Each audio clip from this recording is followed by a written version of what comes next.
JVH classes YouTube channel पे JAC board वर्ग 12th के विद्यार्थियों का हार्दिक स्वागत है। मेरे प्रिय विद्यार्थी, आप लोग एनुअल एग्जामिनेशन विश्व 23 की तैयारी में लगे हैं, तो इसको ध्यान में रखते हुए वर्ग 12 इतिहास के विषय के विद्यार्थियों के लिए जो निर्धारित जैक बोर्ड के द्वारा टर्म 1 टर्म 2 हेतु सिलेबस है, उसको ध्यान में रखते हुए चैप्टर वाइज में VVI प्रश्नोत्तरी लेकर आप लोगों के बीच उपस्थित हो रहे हैं। इसी के तहत आज आपका जो 10वां चैप्टर है उपनिवेशवाद और देहात, इस चैप्टर से संबंधित VVI प्रश्नोत्तरी लेकर उपस्थित हूँ। तो आइए सभी प्रश्नों को देखते हैं।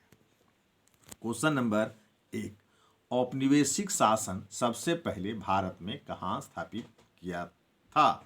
तो औपनिवेशिक शासन सबसे पहले भारत में कहाँ स्थापित किया था? बंगाल में। सही उत्तर क्या होगा? बंगाल में।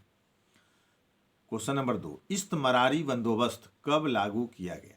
तो इस्तमरारी बंदोबस्त एक कर व्यवस्था थी जो बंगाल में लागू किया गया। और कब किया गया? 1793 ईस्वी में। तो सही उत्तर होगा 1793 ईस्वी में। क्वेश्चन नंबर 3, इस्तमरारी बंदोबस्त क्या था? इस्तमरारी बंदोबस्त बंगाल में लागू की गई भूमि कर व्यवस्था था। क्वेश्चन नंबर 4 देखें, बंगाल में इस्तमरारी बंदोबस्त किसने लागू किया था?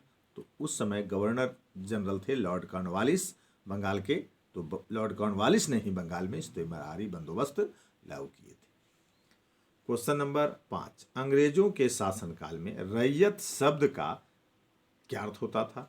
तो रैयत शब्द का अर्थ होता था किसान। किसान को रैयत कहा जाता था।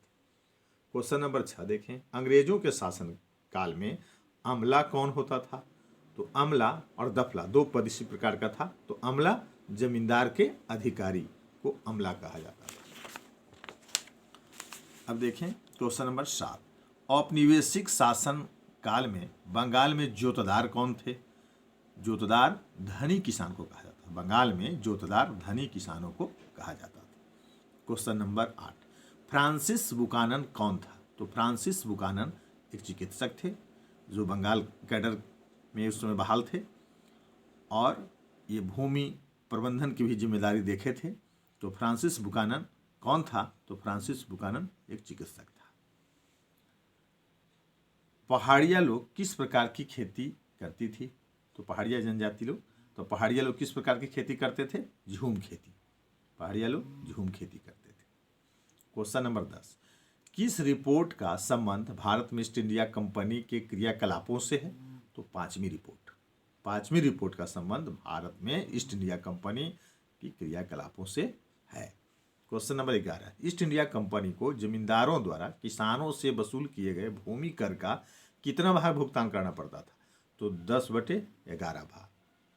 10 का 11वां हिस्सा, तो 10/11 भाग। क्वेश्चन नंबर 12, दक्कन विद्रोह कब हुआ था? दक्कन विद्रोह 1875 ईस्वी में हुआ था।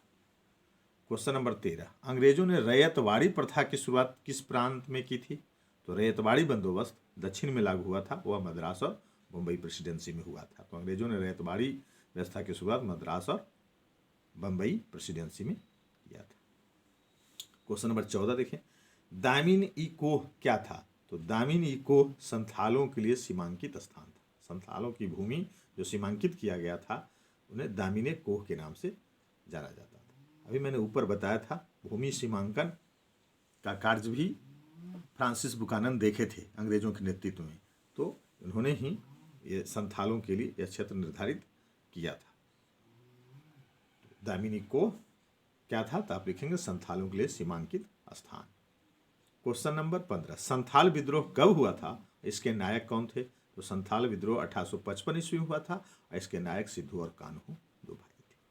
इस प्रकार इस चैप्टर से आप 15 क्वेश्चन के नोट्स बना लेंगे और आगे के चैप्टर के इसी प्रकार से मैं VVI प्रश्नोत्तरी लेकर उपस्थित रहूंगा। आप इस चैनल को सब्सक्राइब कर लेंगे, अधिक से अधिक बच्चों तक शेयर कर देंगे ताकि वो भी अपने एनुअल एग्जामिनेशन की तैयारी पूर्ण कर सके। धन्यवाद।